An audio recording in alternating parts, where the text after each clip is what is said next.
What is it about the Souls series that keeps you coming back? For me, it has to be the immense replayability that comes from the good variety of weapons, armor, and playstyles.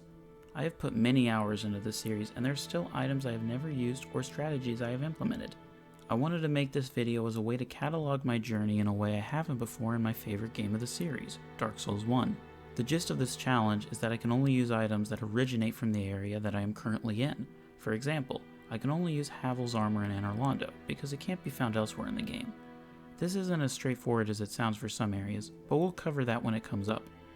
We had to find creative solutions for some of the areas, which I think will make for an interesting video, and hopefully will inspire you to do the same challenge or use a weapon you never thought would be decent.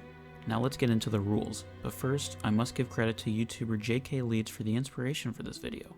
If you aren't aware, he made a video of this exact concept but for Elden Ring, and I thought it was so cool that I wanted to recreate it in Dark Souls 1. So if you haven't seen it, I highly recommend you do so after watching this one, video down in description. But his basic rules were as follows. 1. You can only use items that are found in the area you are currently in. In Elden Ring, this was a bit easier to comprehend because the legacy dungeons were more clearly defined. However, in Dark Souls, we will need to make important decisions on how to interpret where areas begin and end. Trust me, some areas make this distinction a bit more difficult. However, we will use a common sense approach and try to find what is the most fun. While the first rule is the only definitive one, just like JK's video, I will be setting some restrictions on myself as to make the challenge not as easy. The first will be that I will not go out of my way to overlevel myself, as this is a run that will require high stats to enable us to use a wide variety of weapons. Combined with the fact that there is no respeccing in Dark Souls 1, you could consider me overleveled at times. I will combat this by not leveling up Vitality or Endurance a bunch unless absolutely necessary. For your knowledge, those levels never exceeded 20 and 30 respectively for the entire run, meaning I will always be a couple hits from dying near the end of the game, and I can't just brute force my way through fights as I normally would. The second thing is that I will not go out of my way to acquire overpowered weapons early on. I won't be upgrading my weapon past +5 until after I get to the depths, and I won't be going past +10 until I go to the New Londo ruins to actually fight the 4 kings. It would be too easy if I could overlevel my weapons, but basically I will be following the basic upgrade progression as you would see in a first playthrough. Third, I won't be getting the Rite of Kindling until late game. And fourth, some other notes is that if I can find some sort of consumable such as firebombs or arrows in an area, I can restock them to full at a merchant. Otherwise the use of such items would be worth very little and would detract from the entertainment of this challenge. Second, over all else, we will err on the side of entertainment, then caution. There will be times in this video where you might be wondering why I'm using a certain weapon over one that you know is clearly better. This is intentional, as it would be boring for me to get the classic overpowered weapons and demolish bosses. Remember, besides serving as a fun challenge, this can also be considered a showcase for some weapons and strategies you may have never thought to use before, so I want to display a better variety between areas rather than big stick go bonk. Lastly, there will be some loose interpretations and slight bending of the rules because otherwise this run wouldn't be possible, and I'm only a slight masochist, so I don't want to make the challenge unfun because it would defeat the purpose of why I'm doing this. With all that out of the way, we can begin the run by selecting the Deprived. It doesn't matter which class you select, but my reasoning was that I wanted to have balanced stats as to mold my characters to the numerous playstyles I had to fit, without having too much invested in Vitality and Endurance to start. I selected the Master Key, but it was rather pointless as I didn't use it to go to other areas. Starting up, we made our way out of the cell, up the ladder, and past the Asylum Demon where we can officially start the run. We pick up the club and plank shield as those are the only items found in this area to use, and we make quick work of the demon, to no one's surprise. Don't worry though, these will make a return later as you can imagine. Starting out in Firelink Shrine is a lot different from how I usually approach the game, as instead of looting everything as normal, I make my way straight to the Undead Burg. Note, for the sake of the challenge, I will be considering the lower Undead Burg as a separate area, even if it isn't defined as one. Either way, we run through, play a thrilling game of Ring Around the Rosie with the residential hollows, and pick up our first item of the area, the wooden shield. I like the design a lot, and it should be good enough for now. Making our way to the merchant, I figured it would be a good time to buy a weapon type I never really used, the spear. Good for range, turtling behind shields, and not clanking in tight spaces. Not exciting, but gets the job done. I didn't realize until after the area that I could have bought the chain armor, but it's for the best, it truly is ugly. I killed the Black Knight, and of course I get the weapon to drop, as a way to taunt me for my hubris in attempting this challenge. I equipped the blue Tearstone ring, kinda useless, but at least I have a ring, if only for an area.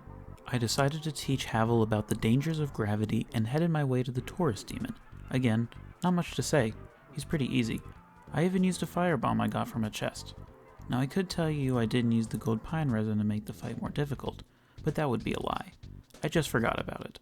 I hope that's not a recurring theme for the run. After making my way up to the Drake Bridge, I recognized that by the game standards, the bonfire at the end would be the end of the burg, and the beginning of the parish. That means no claymore and definitely not killing Solaire for his gear. The one thing that got dicey throughout the run was having to find weapons when you have no way to defend yourself. Normally, I like to introduce this Black Knight to gravity, but this random hollow was aggroing and messing me up, so I decided to progress as normal, beating the hollow to the gate and in a panic, got the halberd. A good weapon with good range and a good R1. After committing unspeakable horrors to a boar, I got to Andre and only leveled up my weapon 2 times before fighting the gargoyles.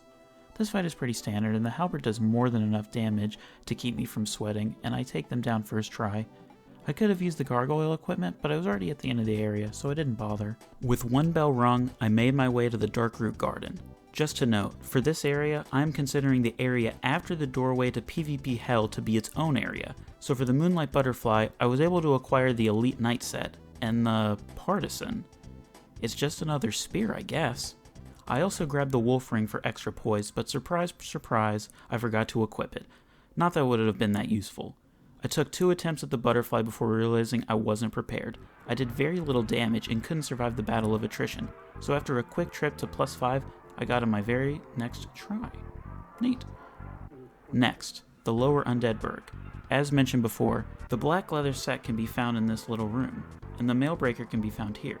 After taking out the dogs quickly, the rest of the battle is just not messing up, but I'm glad this battle didn't become a running hellscape, so on to the depths.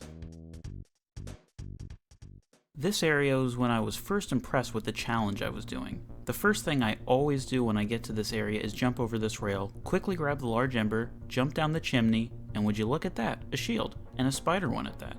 I like the design and it's always nice to have some color in my fashion. Anyways, jump down here, hug the left, run up the stairs, open this door, and bam, you're at the bonfire in 1 minute of entering the depths. Now, there are a couple of weapons I had access to, but because I had used the Great Axe before and the Chandler had practically no chance at dropping his weapon, I turned to Domo. He sells crystal weapons, which I hadn't ever used before. They boost good power at the cost of not being repairable or upgradable, which is why I've never given them their moment in the sun. Also, I grabbed the sack to complete my Wish version Leatherface. I also picked up this crossbow, but I decided against it for now. Don't be disappointed, the ranged option will come back to us in the future. I took on the Gaping Dragon, and once you've played a little bit of the game, he's one of the easier bosses with slow attacks and obvious tells. However, he is very bulky with high defense and a high health pool for his early game placement. This fight is usually long and drawn out, but to my surprise, the Crystal Greatsword really tore into him, and I took him down very quickly. This was awesome. I would recommend giving this weapon a try for the area, and I see myself using this weapon from now on when I make my way to the depths early in future playthroughs. With the key in hand, we make our way to Blighttown, and because this is remastered, it really isn't that bad. Off the top of my head, there are some good weapons we can find here, such as the large and great clubs, the falchion, and even the plank shield, but I decided to throw some variety in and go for the Ayato, a katana that I assume is similar to the Uji katana. I really like the moveset, and the R2 is pretty Sekiro, so we'll stick with it. We even found 2 armor sets, the Sealer set and the Wanderer set. I can't lie, the fashion is damn good, so I felt confident taking on Quelaag. The damage could be better, but patience is key to avoid the lava. The weapon says that it inflicts bleed, but I was never able to proc it, so I'm not sure if she was vulnerable to bleed or not. Either way, with the second bell rung, we say goodbye to the Ayato, a very good weapon which I think would be fun to use for an entire playthrough. Would recommend. While not entirely pertinent, I decided to take on Ceaseless. For those who know, there are no weapons to fight him with. I pick up his sister's armor, and in his enraged fit, he threw himself off a cliff. Guess he couldn't handle being beat to death by a guy with just his fists. Anyways, we disrobe and make our way back up to Sen's fortress. Now I knew that the Iron Golem was more than likely to be a problem, not in terms of difficulty, but by how boring it was going to be. The weapon I found here was the Shodel, a weapon that has the unique property of being able to ignore shields. Yeah, well, at least that's a good thing in PvP. I opted for it over the Lightning Spear because I really did not want to mess with the Mimic. However, we were able to grab the Ring of Steel Protection, so anything extra is good enough. I also need to bring up the first caveat of the run. As you may know, Sin's Fortress has the gold covetous Serpent Ring. This ring increases your discovery rate, which influences how often you get drops from enemies. For the sake of variety, I will be keeping this ring on for the entirety of the playthrough. My logic being that it will be more interesting if we get more drops to use, and the ring has no other benefit outside of this property, so it doesn't really affect the difficulty of the challenge. Continuing on, I could have bought the Katarina armor, but it was expensive and didn't deem it necessary for the golem. Speaking of, this fight was boring. Like seriously, not even worth discussing outside of the fact that I was able to stagger him with such a weak weapon. Arriving at the abandoned city, I wanted to get the crystal halberd for the first part. Then I realized I didn't want to do that because of giants and a mimic guarding it. I had to make a pretty dangerous run past painted guardians and their dumb instant backstab attack, and after a daring jump and lowering the elevator, made my way to the infamous archers. Unpopular opinion? I don't think these guys are all that hard. Like on your first playthrough, sure, but here's how to handle them. Run straight up and don't stop. Once you get here, dodge arrows and wait until the knight pulls out his sword. Turn your back to him and walk away a bit. This will trigger him to perform his unique backstab animation, leading him to fall to his demise, and it's just that easy. Now that we are in the interior, we have some options. We could go for Havel's armor or the Silver Knight armor. I opted for the Silver Knight gear because Havel's was too heavy and I don't think the resistance was worth the lack of mobility. I also had a clever realization regarding the FAP ring. I ended up kicking Lautrec off the cliff at Firelink, meaning the ring should only be able to be used in Firelink. However, if I were to wait until Anor Londo to invade him, I would get the ring there, making it a valid place to use it. I am personally counting this as it is the only time we will be able to use it, and will give us a nice boost for this area. Next, we could use the Dragon Tooth or the Silver Knight weapons, but I wanted to use a weapon I had never used before, and it involved our friend the Giant Blacksmith. And buy the Giant Halberd from him. What, you really thought I'd kill him? I'm not that reprehensible. This is a weapon that I hadn't used before, and it boasts some good split physical and lightning damage. However, it is slow and uses stamina, which could be bad against Lincoln and Taft. Speaking of... yeah, this fight took me a couple tries, but it felt doable the whole time, nothing frustrating. Maybe 4 or 5 attempts? The main strategy, as per usual, was getting Ornstein to close the distance faster than Smo and being patient. In fact, I asked an AI how to beat them, and it gave me the confidence I needed to take them down. Talked to Big Chest Logan and got the Lord Vessel. After teleporting away, we find ourselves back in the Darkroot Garden to take on Sif. However, there really are no weapons here. That is, except one. First, join the Cat Covenant. Second, find the lady with the cool hat. Third, kick her off a ledge. Finally, acquire the Black Bow of Ferris and the cool hat. Make sure to wear the hat. Something new I learned is that kicking her off won't count as betraying the Covenant. However, kicking this guy off will. Hey, I never get to use this ring, so it feels good to pretend I'm that acrobatic. However, hopefully, this won't mess things up in the future. Okay, so I broke another rule. There are no arrows in this forest, meaning I have no ammo. Look, there is no other weapon here other than the Murakumo that drops from Shiva, and personally, I think it would be way more interesting to take down Sif with arrows, and not with the cheese strap, but legitimately. I stocked up on arrows and took Sif down with ease. A lot of good windows to attack, and Sif only dodges occasionally. Good boy. Girl? Whatever. For some reason, I wanted to go and do the whole Lost Izalith stuff next. But as you can imagine, when I got there, I couldn't find any weapons. This started a sequence of events that I can only define as pointless. I died a couple of times before getting invaded by Kirk. I thought that would be good because if I got his sword, it would make this a lot easier. However, if you introduce invaders to gravity, there is no way to get the gear they drop, so I had to think of some strategy. I lured him over to the Demon Fire Sage door, and he got really confused. Eventually, he even managed to get himself stuck inside of a wall. First time for everything, I suppose. I then decided that the only way I was going to progress was to get the weapon the Capper Demon drops, the Demon Machete. Problem was, I had no way to kill them to farm the weapon, but I had another idea. If I could at least get the weapon from another source, I could count it as a valid strategy. And you can get this weapon from a merchant. It just so happens that the only one who can is... pissed at us. Still hasn't gotten over the gravity of the situation. Anyways, I had to go all the way to Oswald to request absolution, talk to Shiva, go to Blighttown, and find him to buy this stupid weapon. And after all that, I didn't have close to the stats needed to even two-hand it. And I felt that it was way too early to be upping my stats so dramatically, so I said screw it, I'm going to the Duke's archives. The first two sections are easy, of course.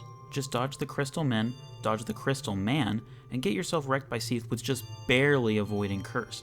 Not much to say about the prison section, but once we break free, we have some armor choices, either the Challenger set or the crystal set.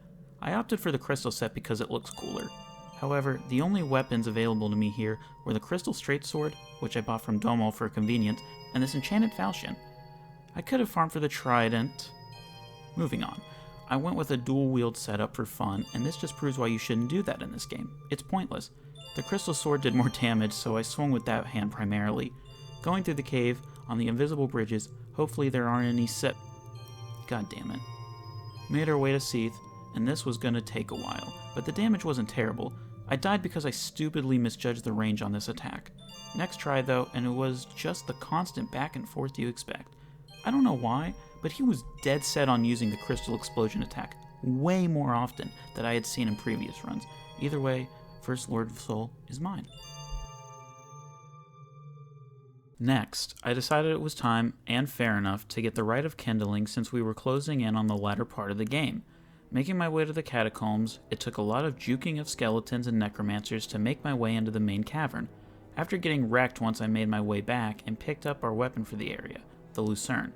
I'm not a fan of this weapon. It has a weird moveset and it is kinda slow, paired with okay damage. After an annoying chase and bridge incident, I got to a bonfire and prepared for the worst single area, but first I actually decided to make my weapon fire infused for fun. Also, it's probably a good time to explain why I have so many upgrade materials. The short of it is soul duping. I used an exploit that essentially allows me to use up to 999 of any soul. I only used this exploit when I needed to get some souls to buy materials and upgrade or level up a stat to the minimum of what I needed. I never did anything in excess of that. This was just to cut down on the mindless grinding. Getting back to it, I had to play my A game when pressing the B button to avoid the bone wheels. Anyways, we're going to the Tomb of the Giants. Oh yeah, Pinwheel died. Never adept. And it was the Mask of the Child if you wanted to know. Can't wait to use that for all of now. Well then, just a hop, skip, jump away from the bonfire, and this area was rough. I first took the friendly kick from Patches to secure a light source. My first strategy was to try and kill the Black Knight for his halberd. Didn't get the drop. Then I thought, well, I could kill Leroy for his weapon, the Grant, a powerful hammer. However, I had nothing to kill him with, and if he fell off the edge, I had nothing. It was looking a bit grim when an idea came to me. Nito's boss room is considered a part of the Tomb of the Giants, right? Well, remember how you can rest in a coffin and join his covenant? And where does that take you? Yep, we were able to find this one caveat to obtain his sword, which will set forward the events that led to his demise. After being invaded by Leroy, I carefully killed him and obtained the Grant and Sanctus. I used the soul dupe to get my strength to just enough to use it two-handed, and with Leroy's armor, we take on Nito. Not much to say as per usual. The Grant counts as a divine weapon, so the skeletons stay dead and it's just a matter of moving away from the AoE. Second Lord Soul obtained. Finally, after all that fluff, I can continue with the Demon Fire stage. With the machete in hand, we take him on in a long but manageable battle. Got the Catalyst since it does good damage, but our next fight, the Centipede Demon, is immune. We lure him over to this corner and wail on him with a heavy slab of metal, and that's really it. What happened next was honestly kinda sad, for me at least. These dragon butts managed to kill me several times, something that never happens. This was just a sign of things to come for this area. As you may know, there really aren't weapons here, but that's okay. We don't really need any for the Bed of Chaos. Oh right, that thing. Just one word. Pain.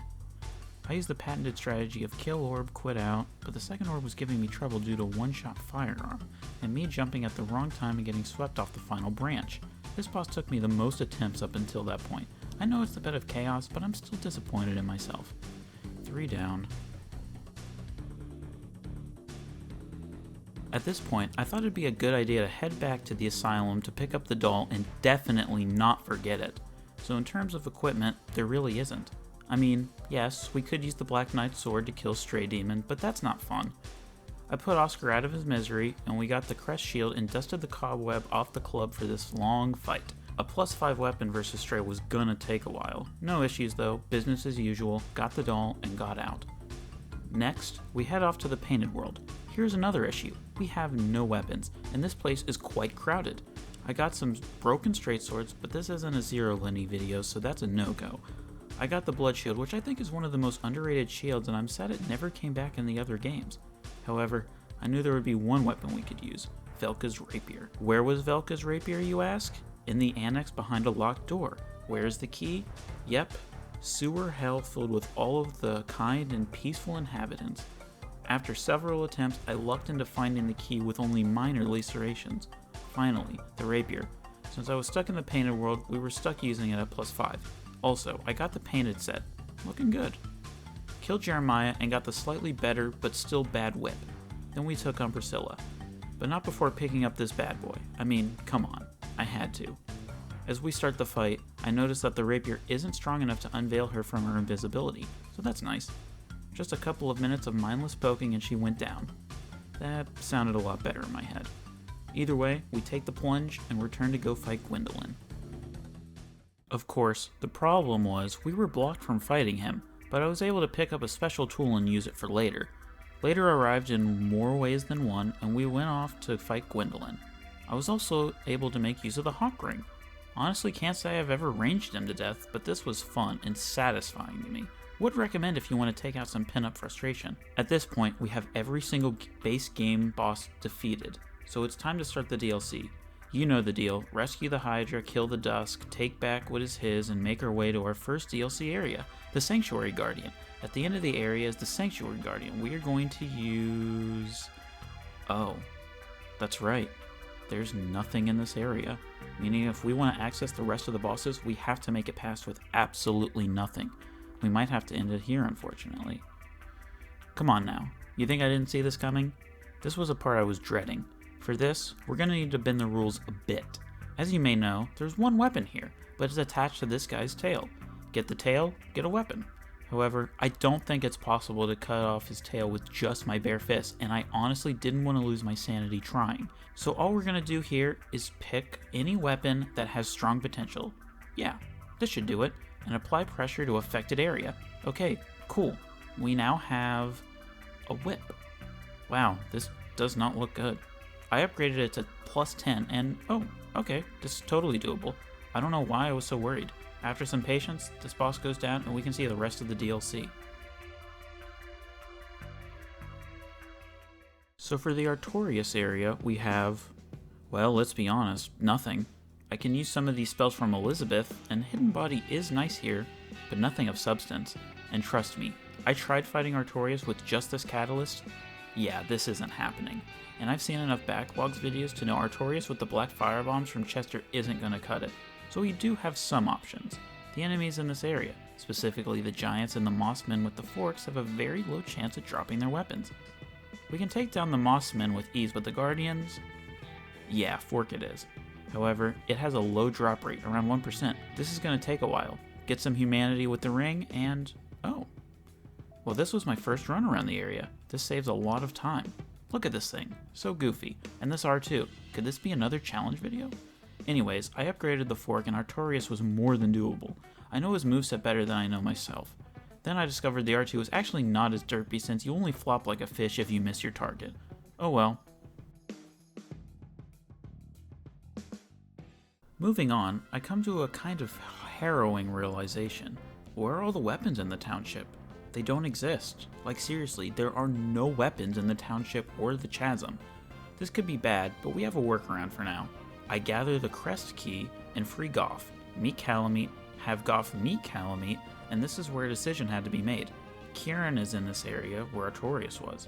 Do we count this as the area before or after Artorias? Ultimately, I decided to count her towards Calamite. I gave her the soul and then killed her for the armor. I upgraded the gold tracer and took on Calamite. Wow, this weapon is good. Like I knew this weapon was good because of PvP, but this thing is fast, does decent damage, and looks beautiful doing so. I even managed to proc bleed on Calamite twice. The winged back goes down in one go. Now for Manus, and to address the weapon issue, I decided to go with Goff's Great Bow and count that as the township, otherwise this just isn't possible. It does decent damage, but it is really slow, so I can only punish one, maybe two of his attacks. I found that the long arm slam attack is the best window to punish. You can also punish the Wombo combo, and eventually learned that with a decent enough spacing, the leaping smash can be punished. As the fight went on, I found myself able to get headshots, which massively increased the damage done. All was going well, until phase 2. For the most part, his dark magic is easy to avoid, except one, the shotgun blast. This one just feels like luck whether or not you can dodge it, and if I get caught, I'm dead. This was so frustrating I had to make a key decision. I either had to level up vitality enough to survive, or bend the rules and get the silver pendant, which technically I couldn't because of the cast light. I ultimately decided for the pendant, as I would still be low health, where a mistake would end me. I got him in about 2 more attempts. I gotta say, it's pretty exhilarating to get headshots on such an aggressive boss. 1 more left. And 1 more left it is. This was the fight I was dreading the most, the 4 Kings. If there wasn't a good enough weapon, I would be in for a world of hurt. To make matters worse, there is no armor in this area, so I couldn't possibly rely on tanking hits, which would drop my DPS. Thankfully, there is at least one decent weapon, the S-Talk. It's not the best, but I really didn't want to have to use the Ghost Blades or the Composite Bow. I upgraded to about plus 13 and took my chance. Oh, and this is where the run could technically come to an end, and why this video is entitled, Can You Beat Dark Souls 1 with this area restriction? Because the answer is definitively no. The Covenant of Artorias has to be used to fight the 4 Kings, and there's no way around this unless you skip to the end of the game. But that wouldn't be as interesting. With S-Stock in hand and 20 flasks in my pocket, I took the plunge, again. This fight was intense. I was doing okay damage, but not enough to keep it 1v1. I got lucky that the Kings didn't spam magic or grabs, and didn't become aggressive too quickly. This 4 Kings fight turned into 5 as I was becoming increasingly nervous. Just watch.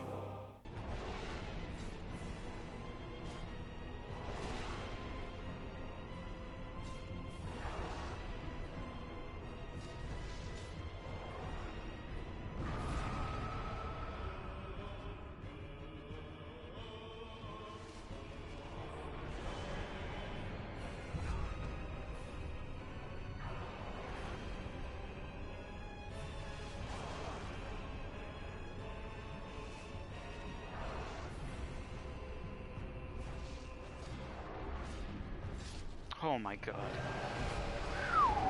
Oh my goodness. That was, I was breeding it there. I wouldn't have died, but ooh, that could have been really, really, really bad. Can't believe I did it first try, but it was a huge relief because I knew the victory lap was coming. With everything done, I entered the kiln of the first flame. Everything I needed would be here. Armor, weapon, and shield. I grinded for the Great Axe because I never really use it. And yeah, it's awesome. I didn't even bother upgrading it, as I parried Gwen into the ground. Game over, challenge complete.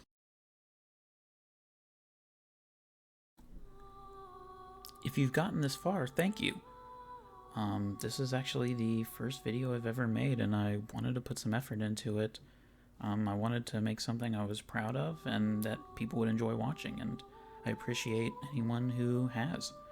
And I really hope you enjoyed it, and if you have any comments about how I can improve videos, or what you liked, or if you do this challenge, please do so. It'd be really cool to see a lot of people engage with this. Thank you all very much. If you want to see more challenge videos in the future about Dark Souls, stick around. I'd definitely be down to make them, to keep making them. Alright, well, have a nice day.